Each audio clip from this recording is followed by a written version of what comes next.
Good morning, good afternoon, and good evening to everyone joining from different time zones. My name is Maurizio Palesi, and it's a very pleasure for me to welcome you to this fourth webinar of the Circle webinar series, which is part of the dissemination activities of the QUADRATURE project. So as many of you knows, because attended the last webinars, the main aim of the Circle webinar series is to foster knowledge exchange and bring researchers together to discuss on topics in the wide area of quantum computing. And for today's session, we are very pleased to have Eneet Kaur from Cisco will present a talk entitled Network-Aware Distributed Quantum Computing. But before introducing our speaker, I'd like to give the floor to Carmen Almudevar, who is the coordinator of the QUADRATURE project. Thank you very much, Mauricio. Thank you very much, Eneet, for having accepted our invitation to participate in this seminar series of the QUADRATURE project. As Mauricio just mentioned, I'm Carmen Almudevar, and I'm the coordinator of this European EAC 500 project. And I would like to really introduce what is the main aim and objective of this project. So in QUADRATURE, we explore the feasibility of architectures that are composed by several chips in order to scale up quantum computers. That is one of the main challenges that we have nowadays. And to this purpose, we use a networking package that has a dual character and includes a quantum coherent network for transferring information between the different quantum processors, but also a classical wireless network for synchronizing and orchestrating those transfers between the different quantum cores, and all of them at cryogenic temperatures. Also, an important aspect of this project is that we tackle this challenge from a full stack perspective, meaning that we go from the algorithms or application down to the quantum devices. And to realize this vision, we have a consortium consisting of 9 partners, such as Equal1, UCD Dublin, both in Ireland, and University of Siegen in Germany, that work on the implementation of the quantum processors based on silicon spin technology, and also on the link for transferring quantum information, which is a resonant cavity. Then we also have QDelft in the Netherlands and EPFL in Switzerland, both working on the implementation of the cryo antenna or cryo transceiver at the cryogenic temperatures. Then we have UPC and University of Catania in Italy and in Spain, that develop the required protocols for the classical communication network. And in the top of the stack, we have the Barcelona Supercomputing Center and UPV, both here in Spain, that we work together on the compilation methods, more on the software part, and also on the applications and algorithms and large-scale simulation of this platform. So without further delay, I would like to give the floor back to Maurizio. Thank you. Thank you, Carmina. So just a few information about the QUADRATURE project. We have, of course, the website where you can find many information about the project. I invite all the audience to follow us on LinkedIn, where we post news, including including posts like this that invite all to attend our webinars and many other important news related to the project, and also invite all of you to subscribe our YouTube channel. You will find there lots of materials, multimedia materials, including the recording of these webinars. So now I introduce our speaker, Eneet Kaur. Is a researcher in a quantum research group at Cisco. She received her PhD in 2020 at Louisiana State University with a focus on quantum information and communication. She then spent a year and a half in the Institute of Quantum Computing, University of Waterloo, delving into quantum repeater designs. Then she spent a year working in the College of Optical Science in Arizona. Her current work focuses on applications on quantum networks to distributed quantum computing. So, Eneet, the floor is yours. Thanks a lot, Maurizio, and thanks, Carmen, for having me here. Really happy to share some of my research. So, again, thanks a lot for having me here, and I will be talking about network-aware distributed quantum computing compiler that we are developing here at Cisco. Um, okay, so to start with, when we think about fault-tolerant quantum computing or even just quantum computing, we would anticipate that we would need a lot of physical qubits. Okay, so for this, we anticipate something like there are multiple QPUs that are connected via a quantum network. So the point of these quantum networks here is to provide high fidelity entanglement distribution. Okay, and we want the quantum networks to be multi-user and multi-tenant and workload aware, and also having the capability of talking to transmons and ions and neutral atoms. So we want them to be heterogeneous in nature. Um, our links on this network, they are optical in nature. Unlike the cryogenic that we that has been is something that you are looking in, we are mostly interested in these links being optical. And one of the reason to think about this kind of a data center is that we want these application, the data center and this to scale out. So it means that, let's say that we have to develop, we have to increase the capacity of the data center. We can add more QPUs to it. So scaling out once you have this technology is going to be a lot more easier. Okay, so at Cisco, we also are developing quantum network hardware. So for that, we have two sources, entanglement sources. The one is the telecom source, which was, I think, announced sometime last year, and a dual frequency source. So this telecom source, it basically emits the photon in this telecom to telecom entanglement, while the one which is this dual frequency source, it's basically emits the photon, one in near IR and one in telecom. Both of them have different uses, and depending on what kind of QPU capability or what kind of hardware capability you might have. The next one, which is the quantum switch, that announcement was actually made a few days ago, along with the archive paper, so you can have a look on it. But the basic purpose of the switch is that, let's say you have this entanglement source and you want to distribute it to any pair between this A and A to D. You might want to do something like A to B or A to C, and this switch basically routes your entanglement in the proper places. So based on, when we think about a data center, these are the components that will be required. Of course, the QPUs are there, but we also need entanglement switches, entanglement sources, which is something that Cisco is looking at. Okay, so coming to the quantum data center architecture, there are, this was inspired by a lot of classical data center architectures that exist. And one of the reasons to consider such architectures is that we want certain properties. The first one is that it has to be modular in nature. So, you can think of if you have to scale this out, you can add another switch in a similar kind of connectivity, and your capacity of the data center increases. So that's like the modularity component that we would want. And then it's easier to scale out as well. And let's say, like, some component goes faulty, it's easier to just take it out and replace instead of having this huge system that you've built in. So there are different, advantages to consider something more like a quantum data center architecture.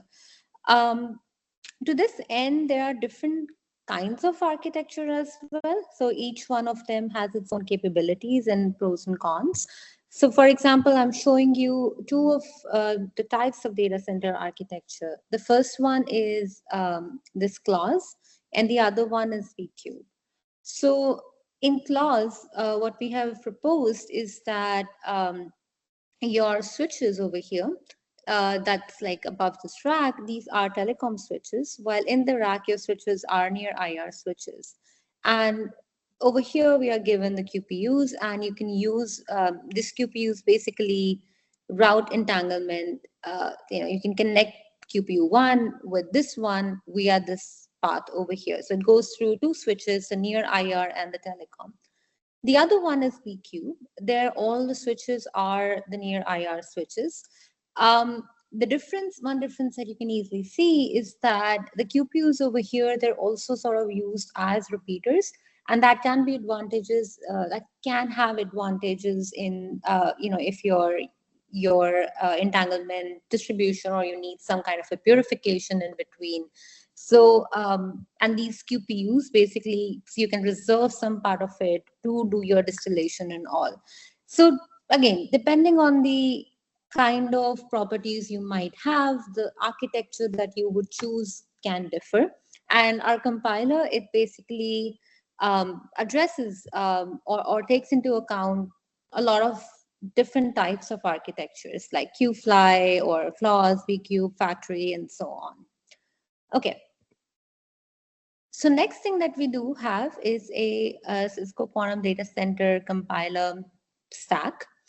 So we have arranged the stack into three parts, so three layers. The first one is this distributed quantum computing compiler. That's like the application layer. So this contains modules such as circuit partitioning or qubit mapping, error correction, scheduling, and multi-tenancy. And this is the one that I will be talking mostly about in this talk. The second part, which is more about the common protocols. So let's say that I am doing some kind of a, remote gates. For that, I would need entanglement distribution protocols, so different types of those. We can also have like, how are you going to use your entanglement sources to do this quantum swapping protocols? So all this middle layer, the common protocols that are there, they feed into the upper layer of the distributed quantum computing compiler, like different parts of this compiler. The next layer, which is the quantum network devices. Now, some of them are simulated and some of them are actually emulated, and some of them we do have the real hardware. So depending on how you choose to address them, you can use properties of these network devices for your upper layer. So example, the entanglement source might have some properties, the switches might have some properties, and all of this feeding through the middle layer and then up to the distributed quantum computing compiler. It's like a cohesive stack. Okay, so now let's talk about how the software architecture looks like. And this one is only going to be talking about this upper layer over here. Okay, so we have a user, and the idea, what's the purpose of the compiler? Well, the first one is that we want to understand what kind of network or what kind of resources would we actually need to have distributed quantum computing. This compiler actually helps us understand that.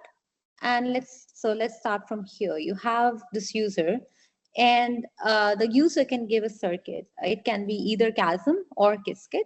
And this part where you do transpilation, and that's just offloaded to any other compiler or any other transpiler that might exist in the market. So the user can choose a circuit and the transpilation on their own. Next thing that you would want to give to the compiler is the topology and the network characteristics. So what that means is the topology I already talked about. It can be clause or p-cube or factory, or I think we also do support some sorts of arbitrary topologies now, but with certain characteristics.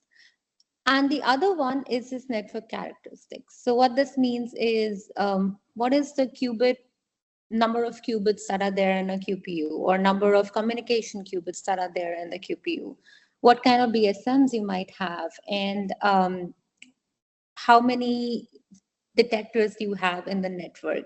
So all of these go into this other module, which is the topology and the network characteristics. Okay, so now using this circuit that you're given and the network characteristics, we'll go through a series of steps. So the first one is the partitioning step. I'm going to talk about in detail on these steps as we go forward, but the first one is partitioning. So what it does is it basically takes your big circuit and tells you how it should be distributed so as to run on multiple QPUs. Okay, so after the partitioning, we do something called as a qubit mapper. And then, so basically this tells you where in your data center should your groups of qubits be located. And the next one is the scheduler and the simulator. So it basically tells how the network should provide for entanglement that's needed by the circuit. And after all of this, it goes to a metric and an analyzer. So what this part does, it tells you what might be the latency of your circuit in that particular network. Or it might tell you how many BSMs are being used, what kind of traffic, was there any congestion in the network while you were running the circuit. So this analyzer helps us understand how how well the circuit actually ran. We do plan to add a fidelity-based network, how good the circuit in the end was, depending on the quality of the entanglement that was distributed. The important part over here is that this whole architecture, it's very modular in nature. So let's say that someone has to, someone has their own partitioning heuristic and wants to replace this and just see how that heuristic forms in the whole stack. Or someone might think, okay, I want a different kind of a scheduler. Can replace it and see how it performs in the stack. So that's an important part of this compiler. It can also act as a testing ground for various heuristics. Okay, so now I will start with the partitioning algorithm, but before that, are there any questions? You want us to add these questions at this stage, or we should do it at the end? Okay, I can, I guess, wait in the end. That might be better then. Okay, yeah. Okay, thank you. Okay, so let's start with the partitioning. What does that mean? So you're given this a big circuit. I'm just showing an example 5 qubit just for visualization purposes. And let's say that I want to divide the circuit up. I have the capability of 2 QPUs and 3 qubits in a QPU and 2 qubits in a QPU. Now, the question is, how do I divide this up? Okay, so when we are thinking about it from a network perspective, it becomes important to, so what's the network doing? It's basically providing entanglement or EPR pairs for executing your 2 qubit gates. So what that means is, like, every time 2 qubits are on different QPUs and you need a CNOT gate between them, you'll have to provide entanglement. So that's the purpose of the network here, and we want to reduce the load on the network. So what that means is, I want to minimize the number of EPR pairs that might be required from the network. So that's one heuristic, like that's one objective function that you can take. There can be multiple objective functions over here, and the heuristics can be catered to that. Okay, so right now we have this circuit. We want to divide this up such that the number of EPR pairs that you're using are minimized. Now, this is actually an NP-hard problem, so we end up giving heuristics for minimization. It's not going to achieve a global minimum. Okay, so the first basic heuristic over here, which has been introduced, is that of graph partitioning. So what you do is, to each qubit, you create a node in the graph, and the edges over here, those are given numbers which reflect the number of CNOT gates between those qubits. Okay, so there are 5 over here, and then those are the nodes, and then you have the number as equal to number of CNOT gates in that circuit.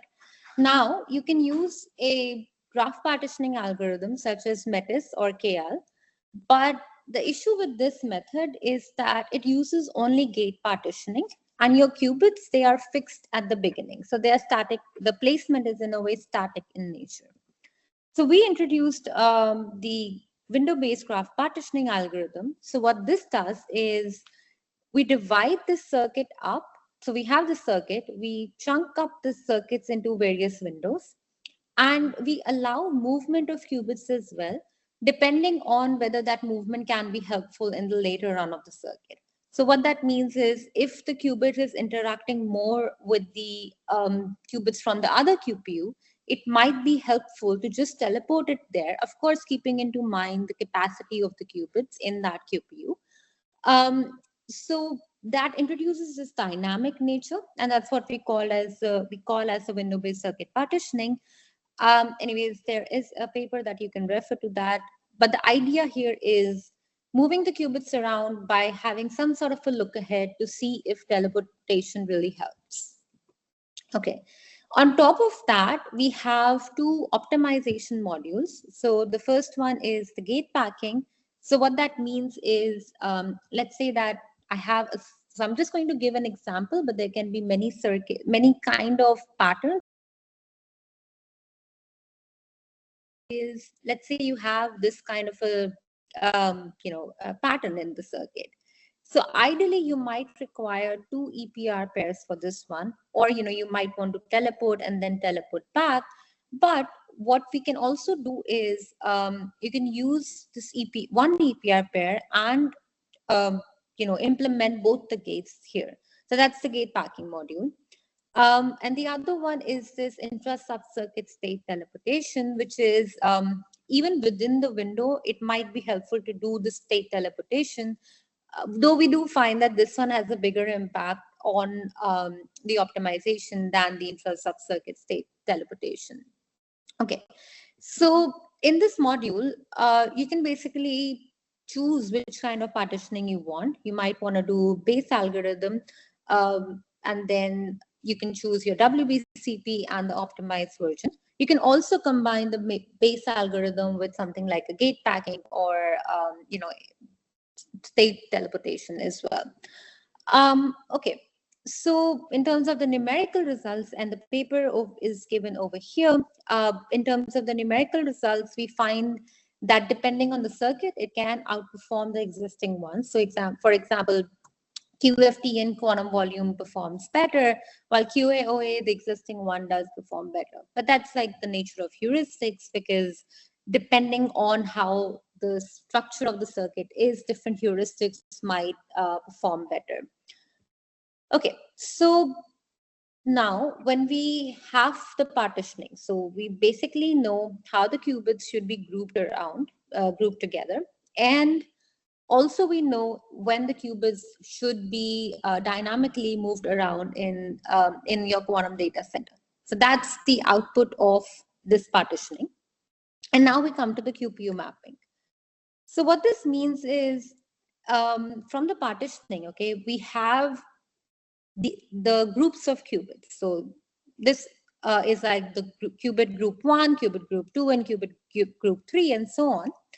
And the partitioning also tells you what are the number of EPR pairs that are required between each groups of qubit. Okay, so this is now basically creating a new graph, and the edges over here are how many EPRs are required between different pairs of the qubits, the groups of qubits. Okay. So the next thing is that when we think of a data center, not all paths are created equal. So what I mean by that is establishing, let's say, entanglement between these 2 QPUs might be easier than, let's say, establishing entanglement between this QPU and this QPU, just because of the path and the switches that are involved. Okay, So there is heterogeneity in the paths and even in the how the EPR pairs are required between pairs of groupings of qubits. Now, this module, it basically maps to how your qubits should be in this data center. So what we have done here is introduce a integer linear program. The idea here is to minimize the total weighted EPR usage, and basically it maps the high demand logical links with the low cost one.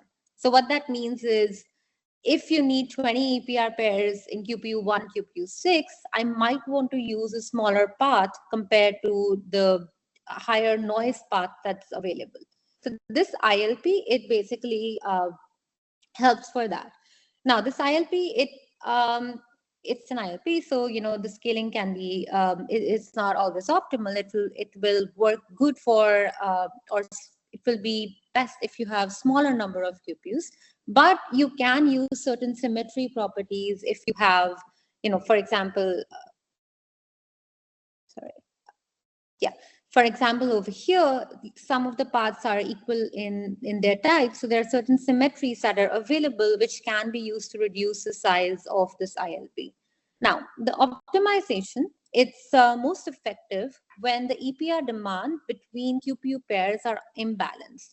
So what I mean is, if everything over here is, between 10 and 11, there's not much use to using an ILP. There's not much heterogeneity in the QPU, the demands of EPRs between the QPUs.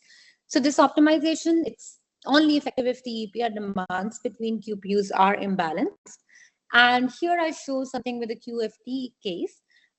This is the optimized QFT case over here. So that actually introduces a sort of imbalance in the EPR demand.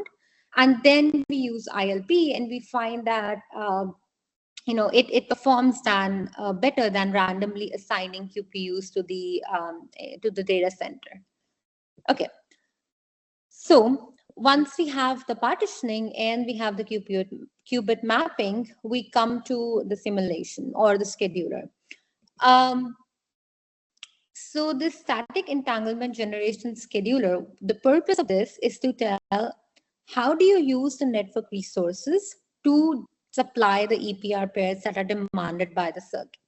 So let's look at the circuit over here. It's a 6-qubit circuit, and this is the directed acyclic graph associated with that circuit.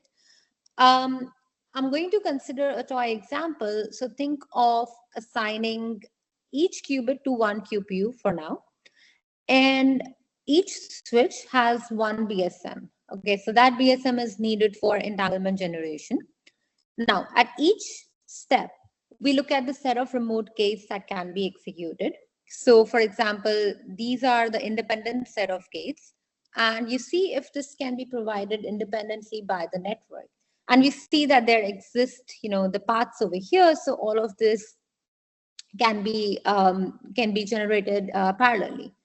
Now, coming to the next set of gates, once you've executed all of these, it's easy.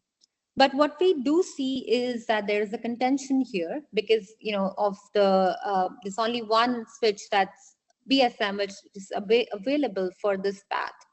So we see that we cannot really implement both of them together and we have to make a choice. Our choice depends on what's the if the gate lies on the critical path or not. And then we move to the next one, which is these two gates that are available. They can be independently supplied. So basically your scheduler tells you how do you use your network resources and in which order would you supply the EPR pairs for the execution of the circuit. Okay, so the next part is the multi-tenancy part, which means that, let's say that you're given multiple circuits that you have to run. The question really becomes in which order would you want to run them so as to minimize the latency across all circuits. So that's another type of optimization problem. One way to solve it is first in, first out, or you can use the batch framework that we have introduced. This batch framework, it kind of, again, it's a heuristic inspired from classical classical data centers, and it does perform better than the first in, first out. And we have the paper link given over here. Okay, so okay, now I think I'm going to move on to the error correction part. So just to recap what I've talked about, you're given a circuit, and the circuit is provided by the user. The transpilation can be off the shelf or something someone as IBM or NVIDIA or anyone else might have. We have the topology and the network characteristics. You can choose that from the compiler itself. We have certain classes available. It goes through different modules, the first one being partitioning, the second being the qubit mapping, and then the scheduler. All of this is modular in nature and can be plugged and played in. And then in the end, it goes through a metric and an analyzer, which kind of tells you how the congestion or what the latency or what the noise metric for that circuit would be. Okay. So coming to the network-aware error correction simulator. So when I talked about in the previous part of the talk, this was just like one circuit, NIST circuit basically, which is given. Of course, you can think of an error correction version of it, because in the end, you can think of error correction being implemented in the circuit itself and pass that circuit through the whole pipeline. But here we take a slightly different approach. I'm going to talk mostly about surface codes here, but the ideas can be extendable. Okay, so we have this. So we have the surface code. So it's a 3x3 patch for now, just for simplification purposes. So this is like 9 logical qubits. I'm going to call one patch as a logical qubit. And this is in a monolithic quantum processor, but when we think of a distributed version, I can think of these logical qubits in different QPUs and then being mediated, like the boundaries are mediated by an entanglement network. Okay, so just to recap, we're talking mostly about surface codes here. And in surface codes, the qubits are on the edges, while the ancilla is on the center and the vertices. And okay, so we know that as we go below the threshold, the logical error rate is going to decrease, and that's what we'll be talking about. Okay, so as we talked before, CNOT gates in 2-qubit two qubit gates between the qubits, they required entanglement generation. The equivalent in surface codes is again the 2-qubit gates. I'll take CNOT gates as an example. There are different ways to implement a CNOT gate in a surface code. The first one is a transversal version.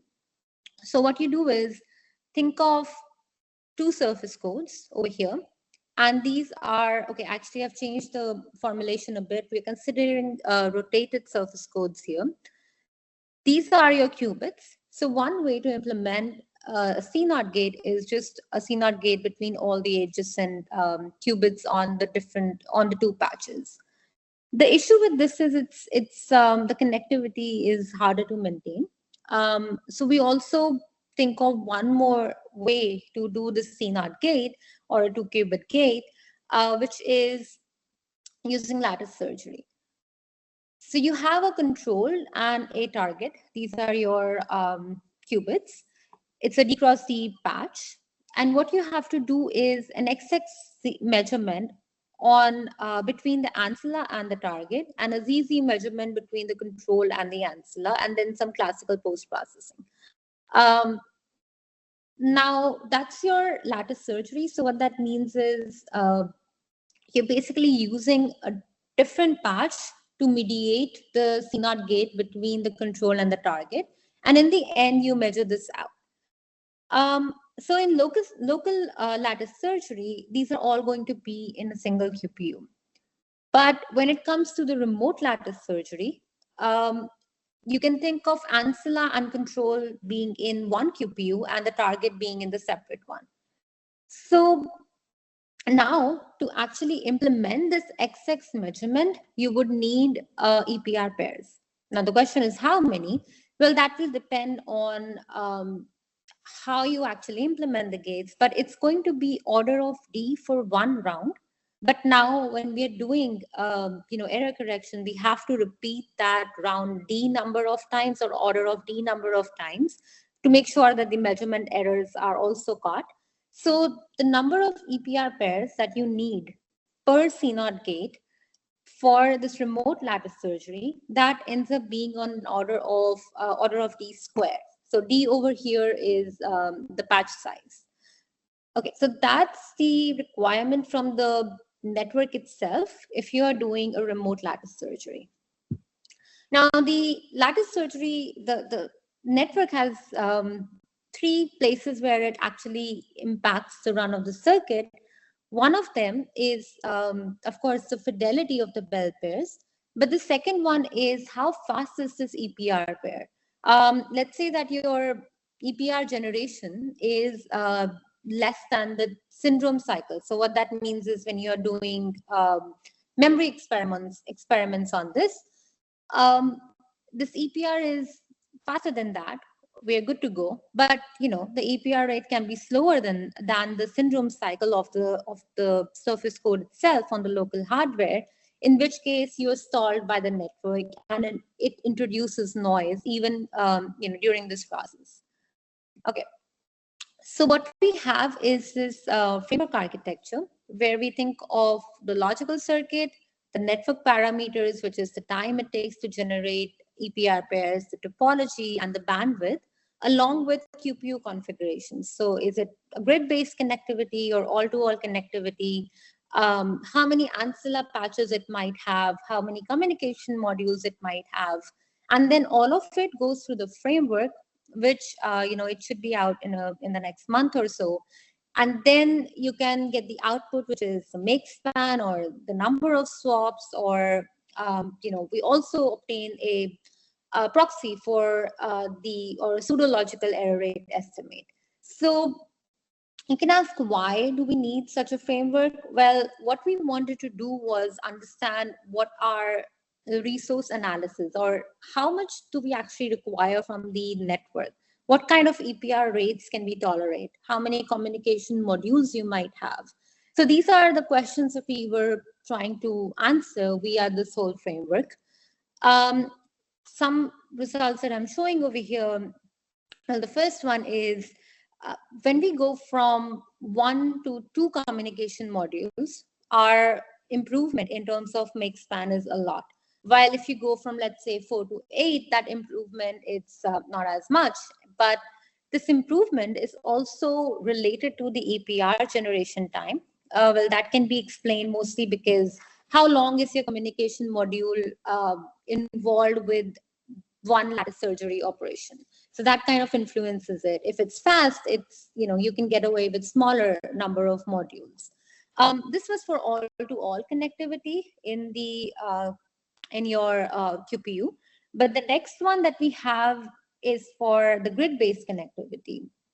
Here, what we found was the number of communication qubits is not as dependent on the EPR generation timing, but because, in a grid-based connectivity, your communication modules are dependent on where they are in the grid, and having more helps because that means there are different paths that or simultaneous paths that you can explore to generate the EPR pairs. So this is some sort of a analysis that we could get from our framework. The other one that I found interesting was, so K and D over here is something I've explained, and K is related to the EPR generation time. So what we do find is the EPR generation time is related to the demand from the QPUs. So if your demand is higher, your EPR generation time for D number of EPR pairs will be lower. So what we do find is increasing D without taking into network considerations is not always helpful, because if you increase your D, your demand from the network is higher, which means that it might introduce more noise in the system. Okay, so that was for the total logical error rate, and this is for the full circuit. Yeah. Okay, next part that I did mostly talk about the surface code part, but when we think about there are different kind of error correction codes, right? So there is this color codes or bivariate bicyclic codes and so on. And another project that we have been looking at is when we split this large quantum error correction code across QPUs, how much logical error and thresholds do we maintain? So what this entails is, so this is just a memory experiment, not, lattice surgeries and all. We just wanted to study how does splitting a code impact it's just the errors that are introduced during identity, basically. Okay, so the idea here is that we replace the monolithic connectivity with entanglement mediated operations between processors, and we model the additional noise due to interprocessing links. And then we have to select a decoder. So this is a pipeline that you have to take, and we are of course considering a distributed architecture. Okay, so the first one that we had was a distributed color code. So we have this color code and we split it across 4 QPUs. And the noise model that is introduced, so for the bulk, which is in this region, the physical error rate is just P. And on the seams, we scale that error rate by a factor of C. This is just a code capacity noise model, not the circuit one. And what we found for the color codes was that with a tensor network decoder, the threshold was slightly reduced, while with the concatenated one, there was no significant threshold change. Of course, the logical error rate is going to decrease, but the threshold is maintained. Okay, so the next one is we considered the distributed bivariate bicyclic codes. So these are high rate QLDPC codes, and we partition them across different QPUs. Okay, so this over here, it's your representation of the circuit, and we studied this for 4, 6, and 12 QPUs. So what changes in the distributed setting is that your local gates, again, they have this error P, but for non-local gates, so, for qubits that are split across QPUs, your syndrome cycles will consist of non-local gates. For that, we increase the threshold by alpha P, and the decoder that we end up using is this PPOSD1, and the metric we were analyzing was the pseudo threshold. So what we do find is, as we increase the parameter alpha, of course, the threshold is going to decrease. And also, as we increase the number of QPUs, the threshold is going to be lower, even if we hold the constant alpha, the factor alpha constant.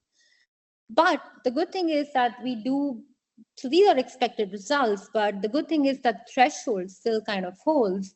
And this kind of tells us that, okay, we can study how the BB code or other QLDPC codes might be used in a distributed setting. Okay, so the challenges we have been facing. So all of these codes that I talked about, these were developed with keeping the qubits, the QPU in mind, but we don't really take into account the kind of network noise that might be introduced. So we have to develop which error correction codes that are more network aware. And the other thing is that all the optimizations that I talked about, these were more modular in nature and disjoint from each other. One question is that whether having some sort of a joint optimization of code parameters and entanglement distribution rate and all, that might be helpful. Okay, with that, I'd like to end, and we have, the software is available on this QR code, and the access is granted. You have to write a request, and the access is granted on case-to-case basis. And with that, I would take any questions you might have. Thank you very much, Eneet, for your great talk. Any questions from the audience? Yes, I have a question actually. Please. Yeah, Eneet, thanks for the presentation, firstly, and it was very interesting. I wanted to know if it's possible, if you assume that all the user requests are known in advance and scheduled offline by your compiler, or in some way can the approach handle online arrivals as well? So currently we assume that when we have that multi-tenant optimization, we assume we are given a batch of requests. So they're not real time. We are given these 100 requests maybe, and then you optimize from there. Oh, okay, thanks. And if I can, I also have another one, if it's possible. Yeah. Yeah, I wanted to ask you, in terms of communication instead, between the QPUs and also the switches, if the network-aware compiler takes into account also the internal topology of the QPUs, or only the global topology of the different elements in the network? So we have two versions. In the first one, it's the global one. It doesn't take into account the QPU, internal QPU part. But the second one, it supports grid-based connectivity and all-to-all. But there is argument to be made that you can have arbitrary topologies. That's still not there. We just support two of them. Okay, thank you for the answers. Very interesting. And if anyone, if there is no one who has other questions, I have another one because it was very interesting, and also we are working on similar things. So I really appreciated it. If I can do the third one. Go ahead. Okay. Yeah. Okay. Okay. The last one was only if if it's possible, and if you do like that, if you assume the link between the components, the link for each transfer to be deterministic in some way, or if there are some stochastic components to be considered, and if So you have like a latency bounded, or I don't know, something like that. yeah, that's a very good question. Our first version of the compiler has stochastic entanglement. So if it fails, it tries again. And while the other one is more deterministic in nature, we just assume that with a very high probability, you will, get, if you wait long enough. So we kind of bound that time and we assume that the entanglement will be delivered during that time. However, I agree with you. It's kind of important to consider the stochastic nature, but you have to make some design choices once you're for simplicity as you're developing things, and that then add complications on top of it. Okay, thanks a lot. It was very interesting, and thanks for the answers. Mm-hmm. Thank you. There is a question from Anuj Mehrotra. Anuj, if you want, you can raise your question. Yeah, hi. So I think because I have been following the work from New Quantum, and I understand like New Quantum has a collaboration with Cisco also. So the switch arrangement which you were showing in the earlier slide, is it something a work which is ongoing with New Quantum? And you can correct me if it is wrong. New Quantum Cambridge. Yeah, I actually would prefer not to answer this. I don't know the details of Cisco's involvement on this. So. Okay. No, because that was a public. I'm not saying anything. It was in public domain. That New Quantum is actually working in collaboration with Cisco. And as per the earlier presentations which I have seen from New Quantum, they were also working on the similar lines. That is what I just wanted to understand. Again, I mean, I cannot say more than the public announcement. I honestly don't, I don't have insights in everything that Cisco is looking at. Okay. Okay. Any other question from the audience? Hi, I do have a question. Hi, I'm Yeah. Rajeshwari. Hi, it was a nice presentation. Thank you for it. So you told about the QPU mapping. So I just wanted to clarify that, and you told about it's a window-based partitioning algorithm which you have used. So after every window, there would be a change of, qubits to core mapping or something of that sort.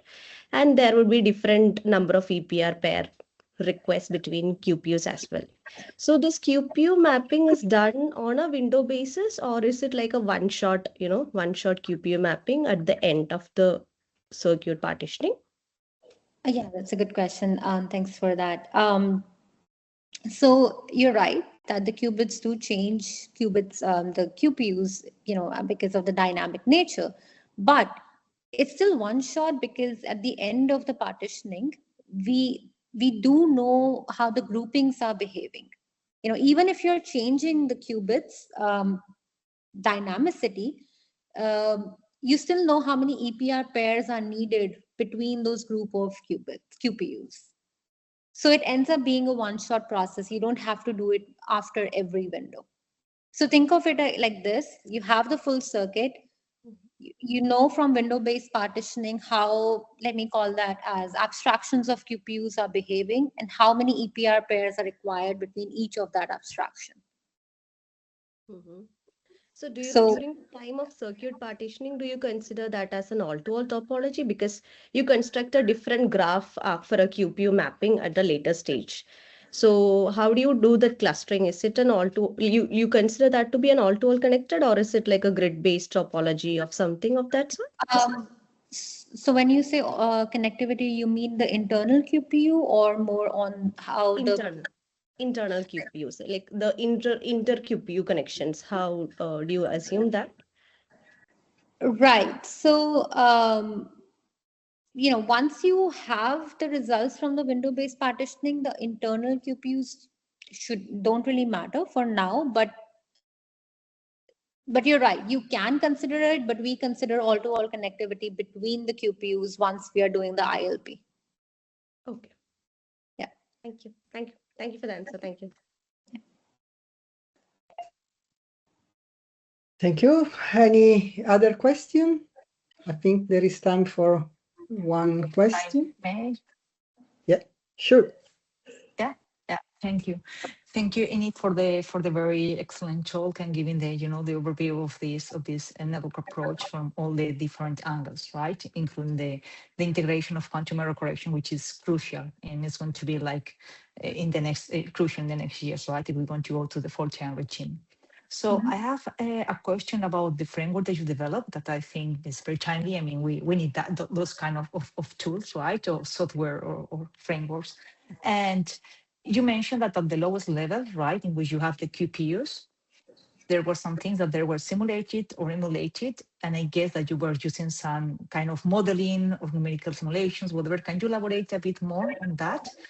And also about the scalability of the framework, because at the end, if we want to simulate this kind of structures, we want to go to thousands or I will say even millions of qubits, right? So how scalable your framework is in that regard. Yeah, thank you. So thanks for the excellent question. Let me address the first one, the physical parameters and all. So let me comment mostly on the error correction version that we have. Okay, so in terms of the physical parameters, so internal connectivity is there. So we have considered how grid to, if your quantum computing is grid-based connectivity, you would need swaps in the middle to reach the communication qubit. So we do consider that part. Next is more about EPR generation rates and the fidelity. These are the two main parameters that we consider for now. For the EPR generation rate, the loss from the fabric, the loss from the switches, that all can be wrapped up into one. I mean, it's simplistic right now, but it can have a one-to-one mapping between on the fidelity and the EPR generation rate. Okay, so that's something that goes into our compiler. We have a different version in our simulator which talks about like if you're using particular switches, what EPR generation rates and fidelities you're going to get. Now that simulation part is fed back into the compiler. Okay, so these are the two parameters that we have. The second question was scalability. That's important. So we are working towards it. So, we have engineers and all who are looking into how will you test it out for higher number of QPUs and higher number of qubits. So I think we can simulate up to 300, 400 logical qubits and around 300. I don't remember the circuit depth, but we have some limits. It takes a lot more time as you increase it, but we are working on how to optimize it on using some classical techniques. So. Okay, thank you very much. Thank you very much, Eneet. Just to follow up the last question by Carmina and your answer now, I have just a curiosity because this number of qubits that you can simulate that are limited to few hundreds of qubits, if I well understood, this is because sorry, it's few hundreds of logical qubits in surface code. So that itself. Okay, logical. Yeah. Okay. Yeah. Okay, that's clear. So I abort my question. Okay. So I think that it's time to close. I thank you very much again, Eneet. Thank you for having me. This was wonderful. I remind all the audience that the recording of this webinar will be soon available in our YouTube channel. So thank you very much. Thank you. See you. Goodbye. Bye-bye. Goodbye. Thank you very much. Very nice.